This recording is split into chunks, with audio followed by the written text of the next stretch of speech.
Hey, what's up everybody? Chris Capone here from CC Creative, and this past weekend I was down in Ocean City, New Jersey, and I went and hit a few thrift shops and some collectible shops, and I'm going to show you what pickups I got. So starting off strong, I picked this guy up from Mike's Collectibles on the boardwalk. It's a vintage Abu plush, and he's got a vinyl face. I'm a sucker for a plush with vinyl faces. Aladdin, which was one of my favorite Disney animations as a kid. How could I leave this guy behind? And this was about $20. Moving on, I also picked up this adorable tie stitch. This was, I believe, $20 as well from one of the candy shops down there. And I've actually been looking to add this plush to my collection for a while, so I thought it was a perfect time. They also had a larger one that I shared this past weekend. It was like 10 times the size of this one, and that one was $35, but I ended up just going with the medium size one. I already have the keychain size one, and now I have the medium sized one for my collection, so I'm good with these two for now. But who's to say I won't add the bigger one to my collection one day? This other thrift shop I hit, I found this cool Star Wars levitation wand. I don't really know how it works. It was $6 that I picked it up for, and it's actually brand new. It's never been taken out of the package.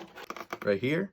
And then these are orbs that are made out of like mylar that are supposed to float from. So maybe in the near future, if we get some comments, I'll show you how that actually functions. And from that same thrift shop, I believe it was called OC or something like that. I'll tag them below. I also picked up this original Toy Story VHS. It looks like it's in really good condition. I really like that the VHS came with the original packaging, and I've recently gotten into collecting some of my favorite movies on VHS, along with DVDs. I also have a DVD collection. Toy Story is one of my all-time favorites. And I believe this was $1, so I couldn't leave it behind. All right, and moving on to the other thrift shop I hit, I believe it was called Secondhand Thrift. I found this adorable little monkey that has these gravity eyes that open and close. I picked it up for $4, and I'm actually working on a concept where I'm looking for cheaper eyes, so this was great reference for me. I also believe it's a fingerlings monkey. Yeah, it is a fingerlings monkey. And lastly, one of my favorites, we picked up Pegasus. Look how adorable this guy is. This guy was $5, and I couldn't leave it behind. When I was down in Disney a few months ago, I almost brought this Pegasus home with me, but I think at the time it was like over $20. I couldn't justify it at the time,